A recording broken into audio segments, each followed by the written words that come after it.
నమస్తే SP news కి స్వాగతం. ముందుగా బులెటిన్ల హెడ్లైన్స్.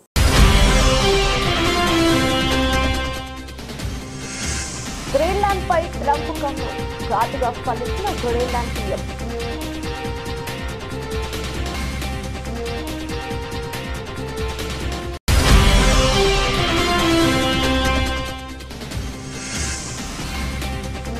మనాలిలో భారీగా హిమపాతం, చిక్కుకుపోయిన 1000కి పైగా వాహనాలు.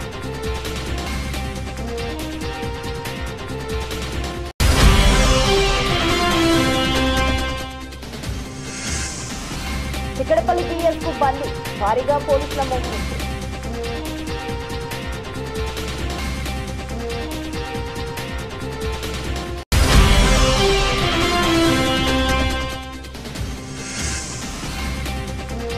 నేడు ఢిల్లీకి చంద్రబాబు నాయుడు పలువురు కేంద్ర మంత్రులతో భేటీ కానున్న ఏపీ సీఎం.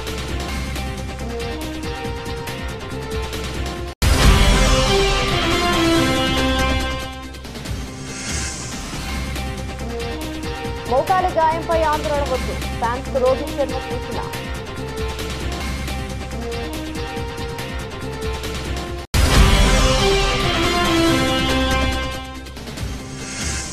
మళ్లీ ఒకే చోట విజయ్ దేవరకొండ, రష్మిక వెకేషన్ ఎంజాయ్ చేస్తున్న స్టాఫ్.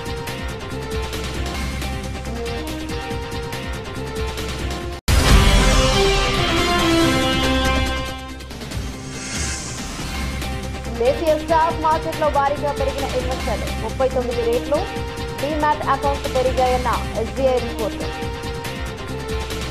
డీటెయిల్స్ చూస్తే, అమెరికాను మళ్లీ ఉన్నతంగా తీర్చిదిద్దుతానని ఎన్నికల్లో గెలిచిన డొనాల్డ్ ట్రంప్ ప్రతిరోజు ఒక్కొక్క దేశానికి హెచ్చరికలను జారీ చేస్తున్నారు. తాజాగా ఆయన దృష్టి డెన్మార్క్ లో భాగమైన గ్రీన్లాండ్ పై పడింది. ఇది 600కు పైగా సంవత్సరాలుగా డెన్మార్క్ లో భాగంగా ఉంది. ట్రంప్ తమ సామాజిక మాధ్యమ వేదిక ట్రూత్ సోషల్ స్పందిస్తూ దేశ భద్రత, ప్రపంచ స్వేచ్ఛ కోసం గ్రీన్లాండ్ పై యాజమాన్యం, నియంత్రణ ఖచ్చితంగా ఉండాలని అమెరికా భావిస్తోందని పేర్కొన్నారు. గ్రీన్లాండ్ పై నియంత్రణ కావాలనే కోరికను ఆయన తన మొదటి అధ్యక్ష పదవి కాలంలోనే వ్యక్తం చేశారు. ఘాటుగా స్పందించిన గ్రీన్లాండ్ పీఎం ట్రంప్ హెచ్చరికపై గ్రీన్లాండ్ ప్రధానమంత్రి ముటే ఎగడే ఘాటుగా స్పందించారు. మేం ఎన్నిటికీ అమ్మకానికి ఉండబోము, స్వాతంత్ర్యం కోసం మా సుదీర్ఘ యుద్ధాన్ని ఓడిపోబోము అని తెలిపారు. పనామా ప్రెసిడెంట్ ఘాటు జవాబు, పనామా కాలువ గుండా వెళ్తున్న అమెరికా నౌకలకు భారీగా ఫీజులు వసూలు చేస్తున్నారని, దానిని తిరిగి తమకు అప్పగించాలని ట్రంప్ చేసిన హెచ్చరికలపై Panama president Jose Raul Mulino ఘాటుగా స్పందించారు. పనామా కాలువలో ప్రతి చదరపు మీటర్ పనామాకే చెందుతోందని స్పష్టం చేశారు. ట్రంప్ వ్యాఖ్యలు తమ సార్వభౌమాధికారాన్ని కించపరచడమేనని మండిపడ్డారు.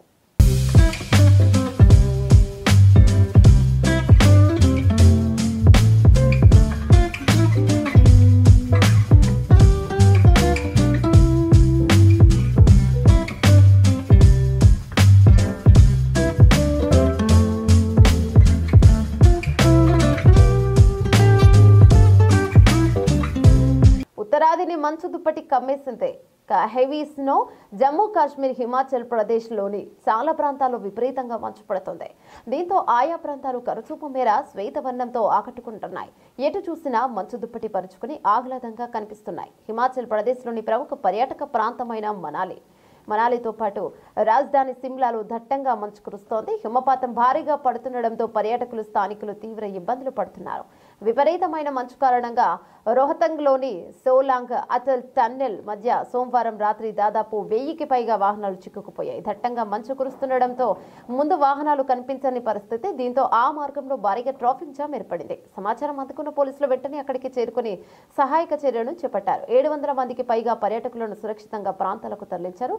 కాగా ఏటా క్రిస్మస్, నూతన సంవత్సరం నేపథ్యంలోనే డిసెంబర్ చివరి వారంలో మనాలి, సిమ్లాకు పర్యాటకులు పోటెత్తుంటారు. ఆహ్లాదకరమైన వాతావరణంలో నూతన ఏడాదికి స్వాగతం పలికేందుకు దేశ నలుమూలల నుంచి భారీగా తరలి వస్తుంటారు. దీంతో ఆయా ప్రాంతాలన్నీ పర్యాటకులతో కిటకిటలాడుతుంటారు. గత కొద్ది రోజులుగా వేల సంఖ్యలో వాహనాలు మనాలి, సిమ్లాకు వచ్చినట్లు అధికారులు తెలిపారు. మరోవైపు భారీగా మంచు పడుతుండటంతో రాష్ట్రంలోని పలు రోడ్లను అధికారులు తాత్కాలికంగా మూసివేశారు. जहाँ मर्जी से गाड़ियाँ चलती हैं।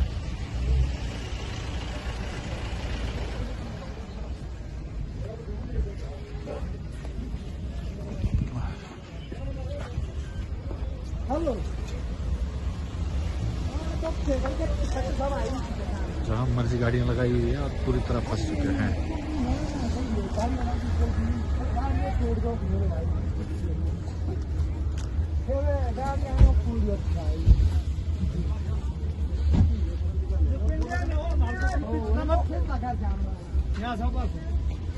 कोई फेरा नहीं किसी के भरोसे मत रहना। देखो आप लगा సంధ్య థియేటర్లో తొక్కిసలాట ఘటనలో ప్రముఖ హీరో అల్లు అర్జున్ చిక్కడపల్లి పోలీసులు నోటీసులు పంపిన విషయం తెలిసిందే. మంగళవారం ఉదయం 11 గంటలకు పిఎస్లో విచారణకు రావాల్సిందిగా అందులో పేర్కొన్నారు. ఇక దీంతో అల్లు అర్జున్ విచారణకు హాజరు కావడానికి జూబ్లీహిల్స్లోని రోడ్ నెంబర్ 60లోని తన నివాసం నుంచి బయలుదేరి వెళ్లిన విషయం తెలిసిందే. అల్లు అర్జున్ తో పాటు అతడి మామ చంద్రశేఖర్, ఆయన తండ్రి నిర్మాత అల్లు అరవింద్ బన్నీ వెంట స్టేషన్ కు వెళ్లారు. మరోవైపు అల్లు అర్జున్ రాకతో చిక్కడపల్లి పోలీస్ స్టేషన్ పరిధిలో భారీ బందోబస్తును ఏర్పాటు చేశారు పోలీసులు. పిఎస్ నుంచి 200 మీటర్ల పరిధిలో పోలీసులు ఆంక్షలు విధించడంతో పాటు వాహనాల రాకపోకలను నిలిపివేశారు. సంధ్యా థియేటర్ వద్ద జరిగిన తొక్కిసలాటల ఘటనపై హైదరాబాద్ పోలీసులు ఇటీవల 10 నిమిషాల వీడియోను విడుదల చేసిన విషయం తెలిసిందే. ఈ వీడియో ఆధారంగానే అల్లు అర్జున్ ప్రశ్నించే అవకాశం ఉన్నట్లు తెలుస్తోంది. అలాగే ఇటీవల ఆయన పెట్టిన ప్రెస్ మీట్ ద్వారా కూడా విచారించే వీలుంది. ఇక దాదాపు 2 గంటల పాటు ఈ విచారణ జరగబోతుండగా ఏసీపీ రమేష్ కుమార్ తో పాటు సెంట్రల్ జోన్ డీసీపీలో అల్లు అర్జున్ విచారించనున్నారు.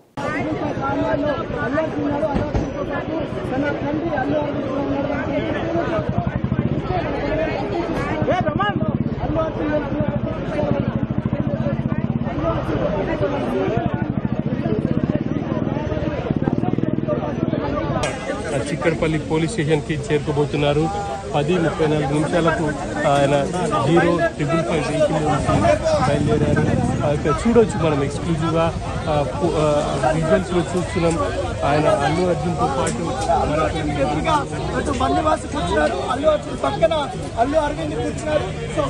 సీఎం చంద్రబాబు ఇవాళ సాయంత్రం ఢిల్లీకి వెళ్లనున్నారు. బుధవారం దివంగత మాజీ ప్రధాని వాజ్పేయి 100వ జయంతి సందర్భంగా ఏర్పాటు చేసిన కార్యక్రమంలో పాల్గొంటారు. అనంతరం కేంద్ర మంత్రులతోనూ సమావేశమవుతారు. ఆంధ్రప్రదేశ్ కు సంబంధించిన పలు అంశాలపై ఆయన చర్చిస్తారు. రేపు రాత్రికి చంద్రబాబు నాయుడు తిరిగి అమరావతికి వస్తారు. కాగా మాజీ ప్రధాని అటల్ బిహారీ వాజ్పేయి జయంతిని పురస్కరించుకుని బీజేపీ మైనార్టీ ఫ్రంట్ డిసెంబర్ 25న సుపరిపాలనా దినోత్సవం జరుపుతుంది. దేశంలోని పలు నగరాల్లో అటల్ స్మృతి సభలు నిర్వహిస్తారని బీజేపీ మైనార్టీ ఫ్రంట్ జాతీయ అధ్యక్షుడు జమాల్ సిద్దికీ ప్రకటించారు. బీజేపీ వ్యవస్థాపకుడిగా వాజ్పేయి పోషించిన పాత్ర, ఆయన ప్రధానమంత్రిగా సాధించిన విజయాలపై సభలో చర్చలు నిర్వహిస్తామని తెలిపారు. ఈ నేపథ్యంలో చంద్రబాబు నాయుడు ఢిల్లీకి వెళ్తున్నారు. మరోవైపు ఢిల్లీలో ఇటీవలే టీడీపీ ఢిల్లీలో సభ్యత్వ నమోదు కార్యక్రమాన్ని ప్రారంభించింది. దాదాపు 500 మంది సభ్యులుగా పేర్లు నమోదు చేసుకున్నారు.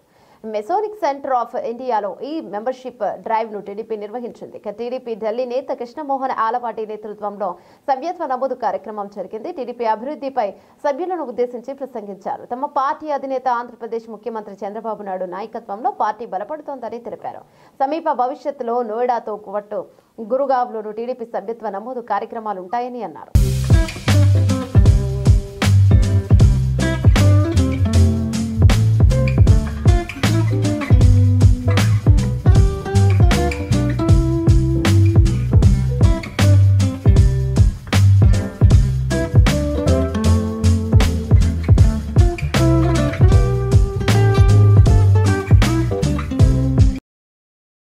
ప్రజావానికి 175 దరఖాస్తులు. ప్రజావాణి ఆ జిల్లా పరిష్కారానికి సత్వర చర్యలు తీసుకోవాలా? వివిధ సమస్యల పరిష్కారం కోసం ప్రజావాణి కార్యక్రమంలో ప్రజల నుండి వచ్చిన ఫిర్యాదులను పరిష్కరించేందుకు ఆయా శాఖల జిల్లా అధికారులు చర్యలు తీసుకోవాలని జిల్లా కలెక్టర్లు పి ప్రావీణ్య అన్నారు. హనుమకొండ జిల్లా కలెక్టరేట్లోని కాన్ఫరెన్స్ సమావేశ మందిరంలో ప్రజావాణి కార్యక్రమాన్ని నిర్వహించారు. ప్రజావాణి కార్యక్రమంలో భాగంగా వివిధ సమస్యలపై ప్రజలు అందించిన ఫిర్యాదులను జిల్లా కలెక్టర్ ప్రావీణ్య స్వీకరించారు. ఈ సందర్భంగా కలెక్టర్ ప్రావీణ్య మాట్లాడుతూ ప్రజావాణి కార్యక్రమంలో ప్రజల నుండి అందిన ఫిర్యాదులను సత్వరమే పరిష్కారానికి సంబంధిత శాఖల అధికారులు సత్వర చర్యలు తీసుకోవాలన్నారు.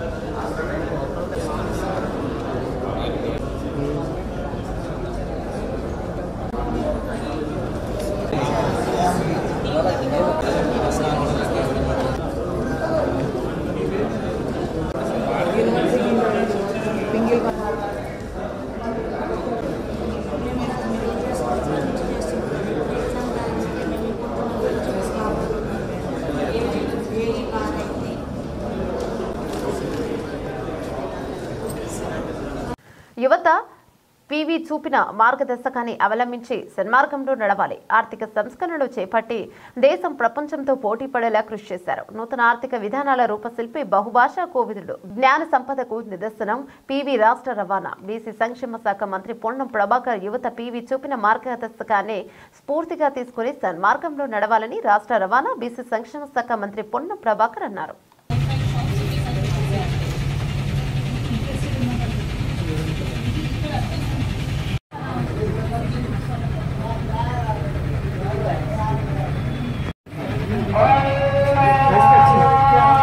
జయశంకర్ భూపాలపల్లి జిల్లాలో పుష్ప సీన్ చోటు చేసుకుంది.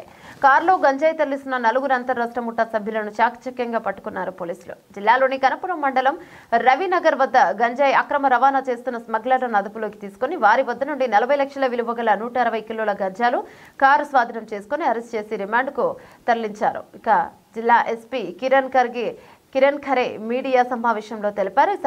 ఈ సందర్భంగా ఆయన మాట్లాడుతూ ఆంధ్రప్రదేశ్, ఒడిశా సరిహద్దు ప్రాంతాలకు చెందిన 4 వ్యక్తులు ముఠాగా ఏర్పడి ఆంధ్రప్రదేశ్లోని అల్లూరి సీతారామరాజు జిల్లా దామరకొండ నుండి గంజాయిని కొనుగోలు చేసి జిల్లాలో విక్రయించేందుకు షిఫ్ట్ కారులో వస్తున్నారని ఖచ్చితమైన సమాచారం మేరకు గణపురం మండలంలో పోలీసులు వాహనాలు తనిఖీ చేపట్టారు. ఈ క్రమంలో అటుగా వస్తున్న ఏపీ 29 AC 615 నంబర్ గల కారును తనిఖీ చేయగా ఇక 75 ప్యాకెట్లలో తరలిస్తున్న 40 లక్షల విలువైన 160 కేజీల ఎండు గంజాయిని పట్టుకున్నట్లు తెలిపారు. సంవత్సరం కాలంగా జిల్లాలో గంజాయి నియంత్రణకు కృషి చేస్తున్నట్లు ఆయన తెలిపారు. గంజాయిని పట్టుకోవడంలో కృషి చేసిన ఎస్ఐలను, పోలీస్ సిబ్బందిని అభినందించి రివార్డుతో సత్కరించారు. నమస్తే. ఇప్పుడు లాస్ట్ ఒక సంవత్సరం నుంచి, స్పెసిఫిక్లీ 2024 నుంచి భూపాలపల్లి డిస్ట్రిక్ట్లో ఒక డ్రగ్స్ ఫ్రీ భూపాలపల్లి ఉండడానికి మేము చాలా ప్రయత్నం చేస్తున్నాం. సో కంటిన్యూస్గా ఏదైనా కౌన్సిలింగ్ గురించి, తర్వాత any kind of smugglers, consumers, ఆ గురించి మేము చాలా ఎఫర్ట్స్ పెడుతున్నాము. దాంట్లో after 1 year we got this is the major success in last 5 years of Bhupalpally crime. So ఇప్పుడు యాజ్ పర్ ద క్రైమ్ ఈరోజు మాకు ఇన్ఫర్మేషన్ వచ్చింది. Based on the information vehicle checking నడుస్తుంది ఇన్ గణపురం మండల్. సో ఆ టైమింగ్లో మాకు ఇన్ఫర్మేషన్ వచ్చింది దట్ ఒక Swift car bearing number AP 29 AC 6115 దాంట్లో ఒక గాంజా స్మగ్లింగ్ నడుస్తుంది ఫ్రమ్ ఒడిశా, ఆంధ్ర నుంచి ఇక్కడ మా భూపాలపల్లి డిస్ట్రిక్ట్లో వస్తుంది. సో దాంట్లో వచ్చిన ఆ ఇన్ఫర్మేషన్ ప్రకారంగా మేము వెహికల్ చెకింగ్ చేస్తే మాకు ఆ వెహికల్ దొరికింది. ఆ వెహికల్లో టోటల్ 4 మెంబర్స్ ఉన్నారు. So these people were carrying the ganja.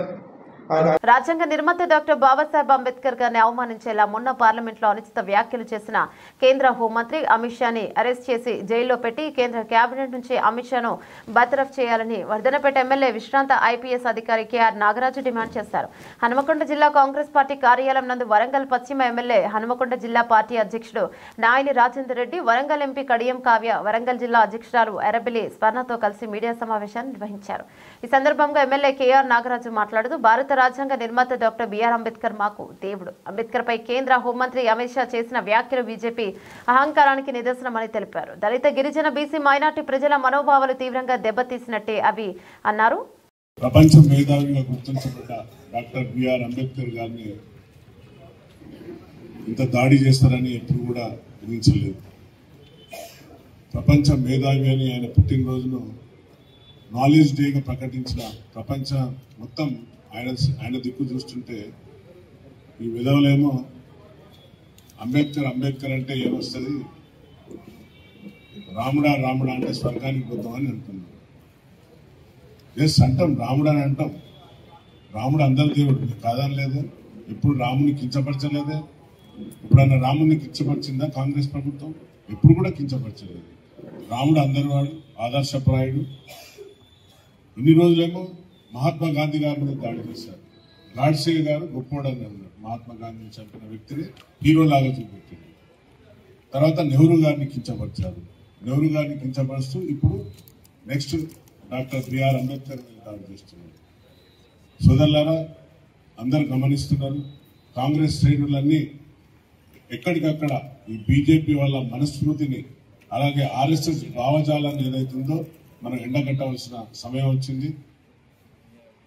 తక్షణమే ఇప్పటికైనా అమిత్ షాకు జ్ఞానోదయం కలగాలని. తడ్వాయి మండలంలోని మోంట్యాల తోగు సమీపంలోని బ్లాక్ బెర్రీ మంత్రి ధనసిరి అనసూయ సీతక్క సందర్శించారు. మహబూబాబాద్ పార్లమెంట్ సభ్యులు పోరిక బలరాం నాయక్, భద్రాచలం నియోజకవర్గం శాసనసభ్యులు తెల్లం వెంకట్రావు, ఇక జిల్లా collector Divakar, TS ITDA PO Chitra Mishra, ఇక డిఎఫ్ఓ రాహుల్ కిషన్ జాదవ్, గ్రంథాలయ చైర్మన్ బానోతు రవిచంద్రలతో కలిసి సందర్శించారు. అనంతరం ఆమె మీడియాతో మాట్లాడారు. స్వామి టెంపుల్, ఆ తర్వాత మళ్ళీ ఏటూ నాగరం వస్తే మనకు ఐటీడీఏ ఇవన్నీ ఉంటాయి. అట్నుంచి లెఫ్ట్ సైడ్ పోతే Tupakulagudem barrage, Sammakka Sarakka barrage, Devadula project, అట్లా కొద్దిగా ముందుకు పోతే బ్రిడ్జి, మంచి అద్భుతమైనటువంటి బ్రిడ్జి మా బలరాం నాయక్ గారు అప్పుడు కేంద్ర మంత్రిగా ఉన్నప్పుడు శాంక్షన్ చేయించిన బ్రిడ్జి. అది ఆ బ్రిడ్జి గోదావరి మీద ప్రవహిస్తూ ఉంటాయి. ఆ బ్రిడ్జి గోదావరి మీద బ్రిడ్జి నిర్మాణం ఉంది. బ్రిడ్జి దాటి అవతలి పోతే భద్రాచలం నియోజకవర్గం, బట్ ములుగు జిల్లా. మరి అందమైనటువంటి బొగత, మొన్నటిదాకా మనకు వర్షాలు పడ్డని రోజులు మనం చాలా సంతోషంగా చెప్పుకున్నది బొగత. అదేవిధంగా ముత్యాల ద్వారా, ఇట్లా అక్కడ 2 మంచి గొప్ప ప్రాజెక్టులు కూడా, కొంగలమడుగు వాటర్ ఫాల్స్ ఇట్లా ఉన్నాయి. కాబట్టి ఇంకా చిన్న చిన్న ఈ టూరిజం స్పాట్స్ కూడా, ప్లేసెస్ కూడా తొందరలోనే మేము ఎక్స్పోజ్ చేస్తాం. ఇదే తాడ్వాయి అడవుల్లో ఇంకా పురాతనమైనటువంటి గుహలు ఉన్నాయి, వాటిని బయటికి తీసుకొస్తాం.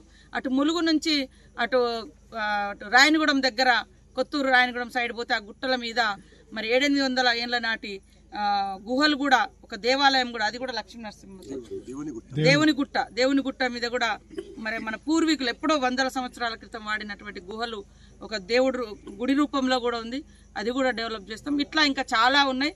సో ఇదైతే ఏడ రూములు లేవు, ఏడ ఏం లేవు, మంచి ఆకాశము భూమి మధ్యలో మనం ఇష్టమైనంత గాలి పీల్చుకోవచ్చు, మరి నచ్చినంత ఎంజాయ్ చేసుకోవచ్చు. పబ్లిక్ మంచిగా ఈ బెర్రీ చుట్టూ కూడా, బ్లాక్ బెర్రీ చుట్టూ కూడా చుట్టూ వాగే ఉంటుంది.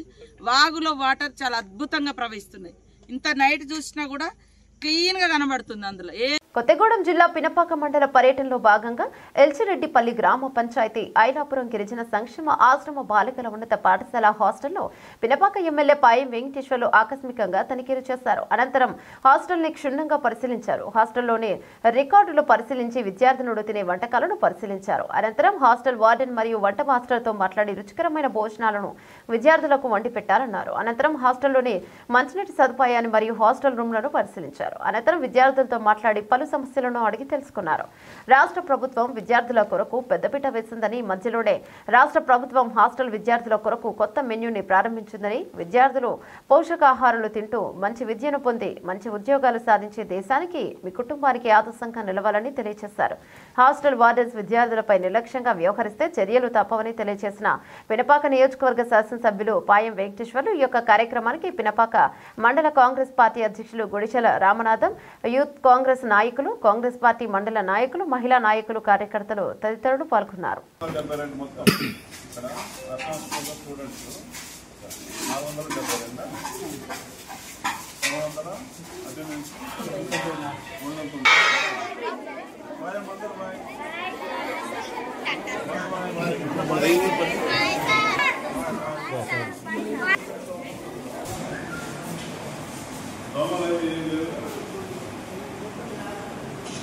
క్లోజ్ చేశారు, ఈ రూమ్ క్లోజ్ చేశారు. వరంగల్ జిల్లా మైనార్టీ సంక్షేమ శాఖ ఆధ్వర్యంలో ఓసిటీ మంత్రి క్యాంప్ కార్యాలయంలో రాష్ట్ర పర్యావరణ, అటవీ మరియు దేవాదాయ శాఖ మంత్రి కొండా సురేఖ కేక్ కట్ చేసి క్రిస్మస్ వేడుకలను ప్రారంభించారు. యేసుక్రీస్తు బోధనలు ఒక మతానికి సంబంధించినది కాదని, యావత్ మానవాళికి మార్గదర్శకం చేసేవని, యేసుక్రీస్తు మనుషులందరినీ ప్రేమించాలి, మనుషులు సేవాభావంతో మెలగాలి అని బోధించాలని సిబిసి లేబర్ కారిడార్ చర్చ అభివృద్ధికి ప్రభుత్వం ₹1 కోటి నిధుల జీవోను మంత్రి పాస్టర్లకు ఈ సందర్భంగా అందజేశారు. క్రిస్మస్ పండుగ పురస్కరించుకుని మంత్రి సురేఖ తన సొంత ఖర్చులతో తూర్పు నియోజకవర్గంలో ఉన్న పాస్టర్లందరికీ దుస్తులు పంపిణీ చేశారు. ఒక మంత్రిగా బాధ్యత తీసుకున్నాను. ఒక సబ్జెక్ట్ అనేది కరెక్ట్ గా ప్రజల్లోకి వెళ్ళాలి, ఏదో జనరల్ గా మాట్లాడడం పద్ధతి కాదని నేను మాక్సిమం రిటర్న్ నోట్స్ ఎక్కువగా ప్రజల ముందు చెప్పడం జరుగుతూ ఉంది. కాబట్టి ఇప్పుడు సుధారాణి గారు చెప్పినట్టుగా మేము మా దేవుళ్ళ గురించి కానీ, మా పండుగల గురించి కానీ, ఈవెన్ ముస్లిమ్స్ పండుగల గురించి కానీ, ఈవెన్ క్రిస్మస్ పండుగల గురించి కానీ చాలా వివరంగా లోతుగా చెప్పాలంటే మేము చెప్పలేం. కానీ ఇది ఒక మంచి అకేషను. ఈ అకేషన్లో మేము ఇచ్చే సందేశము ప్రపంచవ్యాప్తంగా వెళ్ళేటువంటి అవకాశం ఉంది. అటువంటప్పుడు మేము ఒక మంచి సందేశాన్ని మరి ప్రిపేర్ చేసుకొని మేము ముందిస్తే బాగుంటుందనే ఉద్దేశంతో ప్రతిసారి కూడా నేను రిటర్న్ మెసేజ్ ఇవ్వడం జరుగుతుంది.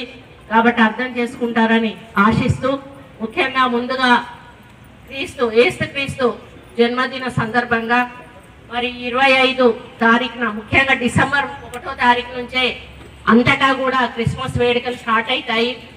అది జనవరి 1 వరకు కూడా కొనసాగుతూ ఉంటాయి.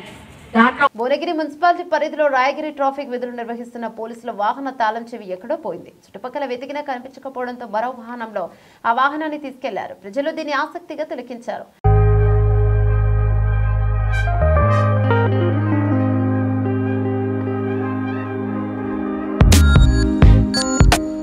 ఆస్ట్రేలియాతో జరిగే బాక్సింగ్ డే టెస్ట్ గురించి టీమిండియా జోరుగా ప్రిపేర్ అవుతోందని, ప్రాక్టీస్ సెషన్లో మోకాలికి గాయమైన అంశంపై ఆందోళన చెందాల్సిన అవసరం లేదని టీమిండియా కెప్టెన్ రోహిత్ శర్మ తెలిపాడు. అయితే బ్యాటింగ్ పొజిషన్పై మాత్రం రోహిత్ సస్పెన్స్ పెట్టేశాడు. ఆదివారం ప్రాక్టీస్ టైంలో ఎంసీజీ మైదానంలో రోహిత్ గాయపడ్డాడు. బంతి అతని మోకాలికి బలంగా తగిలింది. అయితే ఆ గాయం తీవ్రంగా ఉండే అవకాశం ఉన్నట్లు ఊహాగానాలు వినిపించాయి. ఇవాళ మీడియాతో మాట్లాడుతూ మోకాలు బాగానే ఉన్నట్లు రోహిత్ చెప్పాడు. ఇక కేఎల్ రాహుల్ పర్ఫార్మెన్స్ వల్ల రోహిత్ తన బ్యాటింగ్ ఆర్డర్పై తన తర్జన భర్జన పడుతున్నాడు. జైస్వాల్, రాహుల్ సెట్ కావడంతో చివరి 2 టెస్టుల్లో రోహిత్ లోయర్ ఆర్డర్లో బ్యాటింగ్కు దిగాడు. ఇక చివరి 3వ ఇన్నింగ్స్లో అతను కేవలం 10-3-6 రన్స్ మాత్రమే చేశాడు. జట్టు ఏది ఉత్తమమో అదే చేయనున్నట్లు రోహిత్ తెలిపాడు. తన బ్యాటింగ్ పొజిషన్ను త్యాగం చేస్తున్నట్లు 2వ టెస్టు సమయంలో రోహిత్ చెప్పిన విషయం తెలిసిందే. బ్యాటింగ్ పొజిషన్ గురించి ఆందోళన వద్దన్నాడు. విరాట్ కోహ్లీ ఫామ్ గురించి కూడా రోహిత్ రియాక్ట్ అయ్యాడు. పెద్ద స్కోర్ చేయలేకపోతున్న కోహ్లీ గురించి మాట్లాడుతూ అతను తప్పకుండా తన ఫామ్ సాధిస్తాడని అన్నాడు. ఆధునిక క్రికెట్లో కోహ్లీ ఓ మేటి బ్యాటర్ అని మోడర్న్ క్రికెటర్లు తమ మార్గాన్ని తామే ఎంచుకుంటారని రోహిత్ బదులిచ్చాడు. ఒక పెద్ద టెస్ట్ 2వ ఇన్నింగ్స్లో కోహ్లీ సెంచరీ చేసిన ఆ తర్వాత 2వ టెస్టులో 7.11 రన్స్ చేశాడు. బ్రిస్బెన్లో కేవలం 3 రన్స్ మాత్రమే స్కోర్ చేశాడు. జైస్వాల్ స్వేచ్ఛ ఆడే రీతిలో అతన్ని ఎంకరేజ్ చేస్తున్నట్లు చెప్పాడు. ఇక ఆస్ట్రేలియా యువ బ్యాటర్ సామ్ కోంటాస్ బాక్సింగ్ డేటాస్లో అరంగేట్రం చేయనున్నట్లు క్రికెట్ ఆస్ట్రేలియా ప్రకటించింది. ఇండియన్ పేసర్ మహమ్మద్ షమి తో పాటు జరిగే మిగతా 2 టెస్టులకు ఎంపిక చేయలేదు.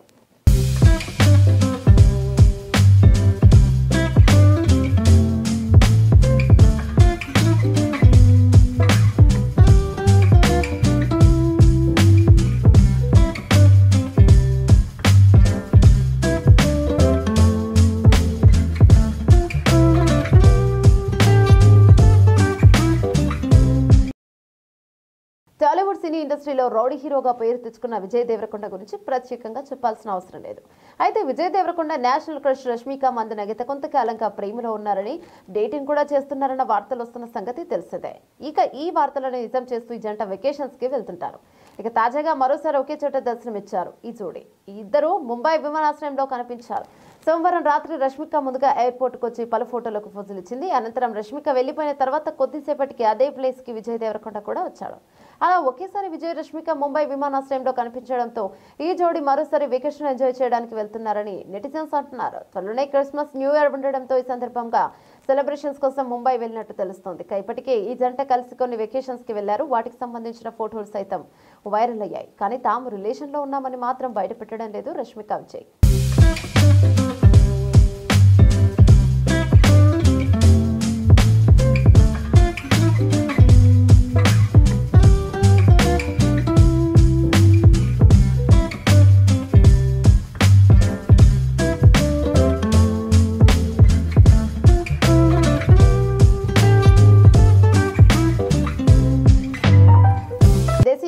మార్కెట్లలో ఇన్వెస్టర్ల సంఖ్య పెరుగుతూ వస్తుంది. దాంతో డీమ్యాట్ అకౌంట్లు గణనీయంగా పెరగడాన్ని బట్టి తెలుస్తోంది. గత 10 ఏళ్లలో కొత్త డీమ్యాట్ అకౌంట్ల సంఖ్య 39 రెట్లు పెరిగిందని ఎస్బీఐ నివేదిక పేర్కొంది. 2014లో దేశంలో 10 లక్షల డీమ్యాట్ అకౌంట్లు తెరవగా 2024 అక్టోబర్ నాటికి రికార్డు స్థాయిలో 3.91 కోట్లకు చేరింది. ఈ ఏడాది ఇక కొత్త డీమ్యాట్ ఖాతాల సంఖ్య 4 కోట్లు దాటుతుందని అంచనా. 2021 క్యాలెండర్ ఇయర్ నుంచి ఏటా దాదాపు 3 కోట్లకు పైగానే డీమ్యాట్ ఖాతాలు ఓపెన్ అవుతున్నాయని, అంటే ఏటా పెద్ద సంఖ్యలో ఇన్వెస్టర్లు స్టాక్ మార్కెట్లలో చేరుతున్నట్లుగా నివేదిక పేర్కొంది.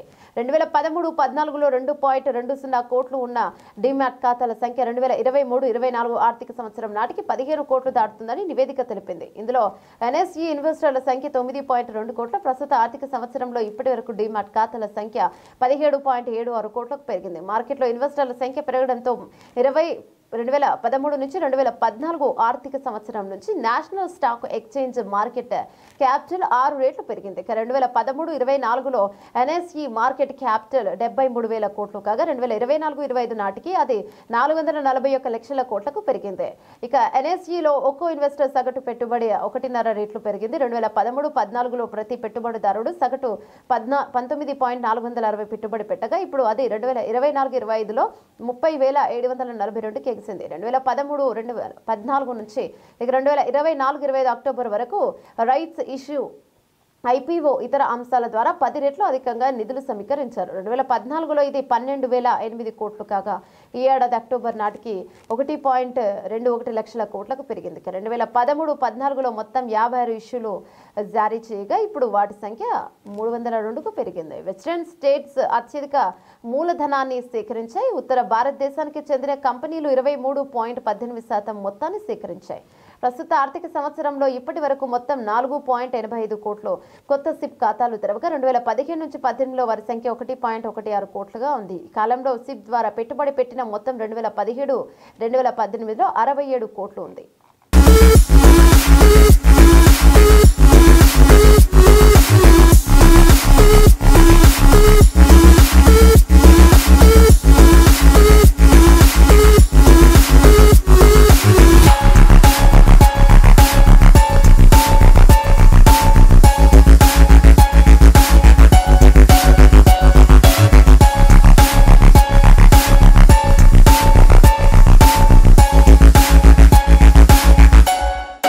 బులెటిన్ ముగించే ముందు హెడ్లైన్స్ మరోసారి.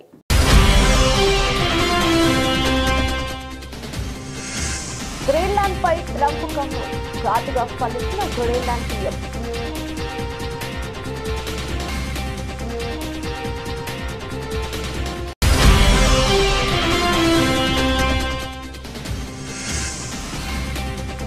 మనాలిలో భారీగా హిమపాతం, చిక్కుకుపోయిన 1000కి పైగా వాహనాలు.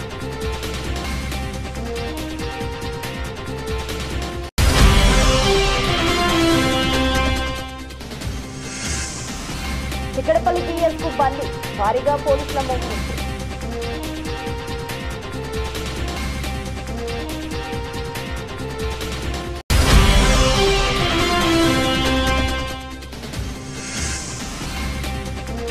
నేడు ఢిల్లీకి చంద్రబాబు నాయుడు 10 కేంద్ర మంత్రులతో భేటీ కానున్న ఏపీ సీఎం.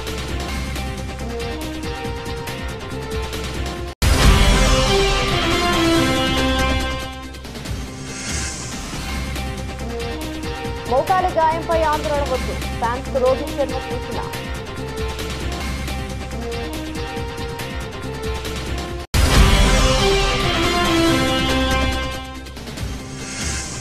మళ్లీ ఒకే చోట విజయ్ దేవరకొండ, రష్మిక వెకేషన్ ఎంజాయ్ చేస్తున్న స్టార్.